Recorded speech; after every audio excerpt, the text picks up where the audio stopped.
دہن میں زبان تمہارے لیے، بدن میں ہے جان تمہارے لیے، ہم آئے جہاں تمہارے لیے، اٹھے بھی وہاں تمہارے لیے۔ یہ امتی فقط یہ نہیں کہ یہیں پر یہ کہے کہ میں حضور کا امتی، نانا، ہم تو جہاں بھی کہتے ہیں کہ ہم حضور کو چاہنے والے، حضور کے ماننے والے ہیں۔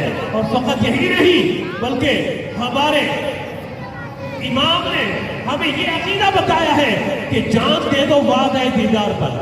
موت تو آنی ہے نا، مرنا تو ہے، لیکن جان دے دو وعدہ دیدار پر۔ ملک الموت آئے اور روح قبض کرے، کوئی پوچھے بھی کیوں خوشی خوشی دنیا سے جا رہے ہو، کہو اس لیے جا رہے ہیں کہ مر کر حضور کا دیدار قبر میں نصیب ہو جائے۔ جان دے دو وعدہ دیدار پر، نقد اپنا دام ہو ہی جائے گا، اور روح کیوں نہ ہو مضطرب موت کے انتظار میں، سنتا ہوں مجھ کو دیکھنے آئیں گے وہ مزار میں۔ تو یہ نسبت جو حضور کی ہم حاصل ہو گئی ہے، یہ کوئی عام نسبت نہیں ہے، ہم قسمت والے ہیں جو اللہ نے حضور کو امتی ہمیں بنایا۔ حضرت موسیٰ علیہ السلام توریت پڑھ رہے ہیں، توریت میں ایک امت کا ذکر آتا ہے، کہا اس امت کی شان یہ ہے کہ وہ امت اللہ کو بڑی پیاری ہے، وہ امت عمل کم کرے گی، اللہ اسے اجر زیادہ عطا فرمائے گا۔ جب موسیٰ علیہ السلام بس کہتے ہیں یا اللہ وہ امت میری امت بنا دے، فرمائے نہیں، وہ امت تو میرے محبوب کی امت ہے۔ حضرت آدم علیہ السلام جب زمین پہ تشریف لائے ہیں، یعنی نسبت کی بات بتا رہا ہوں آپ کو، جب آدم علیہ السلام زمین پہ تشریف لائے، اللہ کے حضور معافی مانگتے رہے، اور پھر آپ نے اللہ کے حضور یہ دعا کہ اللہم انی اسألک بحق محمد، یا اللہ میں تجھ سے محمد نام کے وسیلے سے دعا مانگتا ہوں۔ اللہ تعالیٰ نے فرمایا کہ اے آدم یہ محمد نام تمہیں کہاں سے علم میں آیا؟ عرض کرتے ہیں باری تعالیٰ جب میں نے آنکھ کھولی تو تیرے نام کے ساتھ ہر جگہ محمد نام لکھا ہوا پایا، جنت کے درختوں کے پتوں پر اور حوران عین کی پیشانیوں پر میں نے یہ نام لکھا ہوا دیکھا۔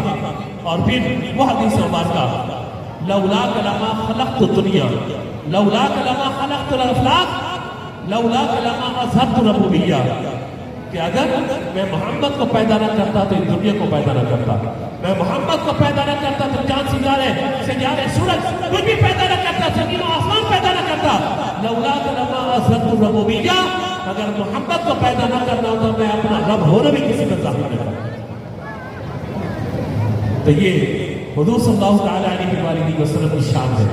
ہم خوش قسمت ہیں جو میلاد منا رہے ہیں، ہم خوش قسمت ہیں جو چند لمحات کے لیے صحیح، لوگ کہتے ہیں بھائی ایک دن کا میلاد منا کر آپ کو کیا ملے گا؟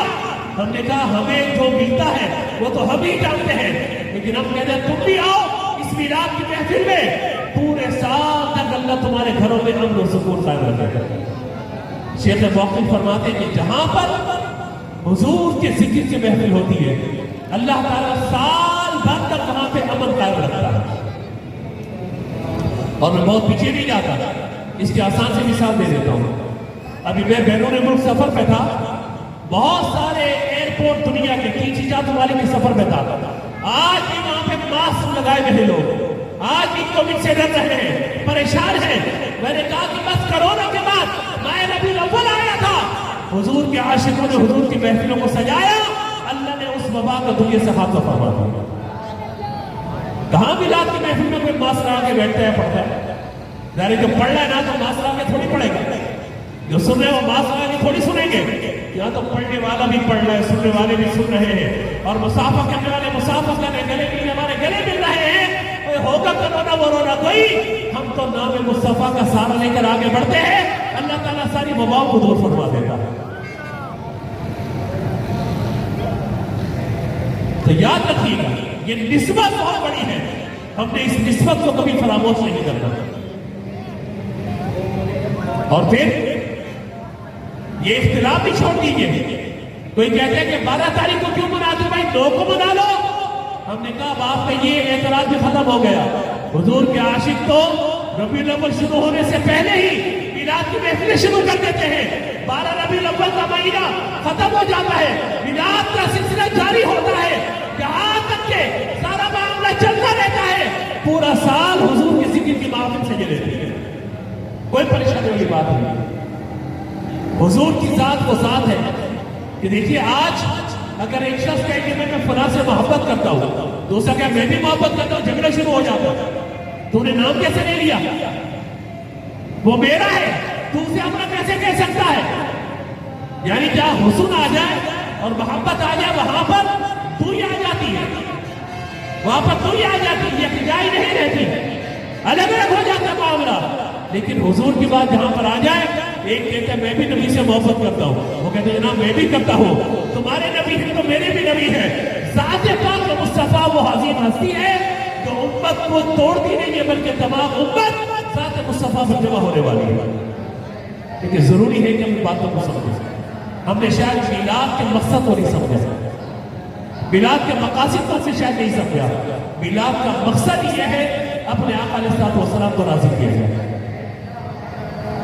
میلاد فقط ایک محفل کر لینا، میلاد فقط یہ لائٹیں جھنڈے ہو، لائٹیں لگا دینا، جھنڈے لگا دینا، اسٹیج بنا دینا، لنگر کھلا دینے کا نام نہیں ہے. میلاد اپنے آپ کو تبدیل کرنے کا نام ہے. میلاد کا مقصد یہ ہے، میلاد کا مقصد یہ ہے کہ اگر اس سال آپ محفل میں آئے اور داڑھی نہیں ہے، اگلے سال جب آپ محفل میں تو آپ کے چہرے پہ داڑھی ہونی چاہیے. یہ میلاد کا مقصد ہے. میلاد کا مقصد یہ ہے کہ اگر آج تک نماز میں کوتاہی تھی تو میلاد کا مقصد یہ ہوگا کہ نماز کی پابندی کا ذہن بنا کے یہاں سے اٹھ کے جائے. کیونکہ میں میلاد مناتا ہوں حضور کو خوش کرنے کے لیے. بھائی میلاد کیوں منایا جاتا ہے؟ مقصد یہ کہ اللہ کے رسول راضی ہو جائے، اللہ تبارک و تعالیٰ مجھ سے راضی ہو جائے. میلاد کا مقصد یہ ہے کہ اگر کوئی خاتون پردہ نہیں کرتی تو پردہ کرنے لگتے ہیں. یہ میلاد کا مقصد ہے. میلاد کا مقصد یہ کہ اگر میرے عقیدے میں کہیں خرابی ہے اپنا عقیدہ میں درست کر لوں. میلاد کا مقصد یہ تھوڑی ہے کہ 12 ربیع الاول کو جھنڈے لے کر نکلے، 12ویں شب کو میلاد بنایا اور جیسے 12 کی تاریخ ختم ہوئی مسجدیں ویران ہو جائیں، قرآن کی تلاوت چھوڑ دی جائے، حضور کی نعت پڑھنا چھوڑ دیا جائے. نہیں جی نہیں، ایسا نہیں ہے. ہم تو کہتے ہیں کہ جب تک یہ چاند تارے جھل ملاتے جائیں گے تب تک جشن ولادت ہم مناتے جائیں گے. کیا مطلب ہے اس کا؟ مطلب اس کا یہ ہے ایک جشن ولادت وہ جو 12 ربیع الاول کو منایا جاتا ہے، اور ایک ولادت کا جشن وہ ہے کہ امتی اپنے نبی کی سیرت پر اتنا عمل کرے کہ جیسا حضور چاہتے ہیں امتی ویسا بنے. یہ میلاد کا مقصد ہے. ہم نے میلاد کے مقاصد کو شاید نہیں سمجھا. ہم نے شاید یہ سمجھ لیا کہ ہم بہت بڑی کوئی محفل کر جائیں، لاکھوں روپے لگا دیں، ہماری محفل قبول ہو جائے گی. نہ، ضروری نہیں ہے. یہ جو لگاتے ہیں اللہ ان کو اور عطا فرمائے، اللہ اور ان کو برکت عطا فرمائے کہ خدا ان کو دیتا ہے اتنا کہ تھکتے نہیں ہیں، لٹاتے لٹاتے. ہم نے تو دیکھا ہے کہ میلاد کی محفل میں جو لوگ ہر سال میلاد کا اہتمام کرتے ہیں اگلے سال اس سے بڑھ کے اہتمام کر رہے ہوتے ہیں. نشان صاحب ایک مثال دوں میں آپ کو اور آپ سب کے لیے بھی. بیٹا عرصہ ہو گیا جب آپ لوگ کی عمر تھی ہماری 17-18 اس وقت سے محفلوں میں آ رہے ہیں اور اب 40 بھی کراس کر گئے ہم. اس پورے عرصے کے اندر ہم نے ایک بات دیکھی بچوں، آپ سب سے ایک بات کر رہا ہوں، آپ سب سے بھی دیکھیں. کسی کی شادی کی محفل ہو یا عقیقہ ہو، کیا کہا جاتا ہے؟ بھائی بتاؤ ذرا شادی ہے، کتنے افراد تمہاری طرف سے آئیں گے، کتنے تمہاری طرف سے آئیں گے؟ 100 یہاں سے آئیں گے، 100 یہاں سے آئیں گے. اچھا جناب دوست کتنے آئیں گے؟ بھائی 50 دوست لکھ لو، ٹھیک ہے کہ 250 افراد. اب کھانا کتنے کا بناتے ہیں؟ 300 افراد کا. افراد کتنے آنے؟ 250. کھانا کتنے کا بناتے ہیں؟ آپ سب کہیے نا، جواب دے دیجیے میری بات. بس یہ پیغام ہے کہ میں آپ سے اجازت دینا چاہتا ہوں. نعت خواہ پڑھتے رہیں گے، علماء تقریریں کرتے رہیں گے. بس یہ پیغام اگر پہنچ جائے تو 1 گھنٹے کی تقریر سے بہتر چند منٹ کا پیغام آپ کے ذہن کے اندر راسخ ہو جائے. میں میلاد کی برکت آپ کے سامنے عرض کرنے لگا ہوں. شادی کی تقریب ہو، ولیمہ ہو، کوئی محفل آپ کرتے ہیں، یعنی گھر کے اعتبار سے، فیملی کے اعتبار سے، عقیقہ وغیرہ، تو کہا جاتا ہے کتنے افراد ہوں گے، کیلکولیشن کی جاتی ہے. بھائی 250 افراد آ رہے ہیں تو ہال ایسا کیا جائے، ڈیکوریشن کے انتظام ایسا کیا جائے کہ 300 افراد آ کے بیٹھ جائے. ایسے ہی ہوتا ہے نا. اور کہا جاتا ہے ایک گھر سے 10 افراد آئیں گے، 8 آئیں گے، 5 آئیں گے، 4 آئیں گے. لکھا جاتا ہے بعد میں گھر کے 4 افراد وہاں کے، 6 افراد وہاں کے، 5 افراد، کیلکولیشن کر کے پورا شمار کیا جاتا ہے. اور پھر جب کھانا شروع ہوتا ہے اور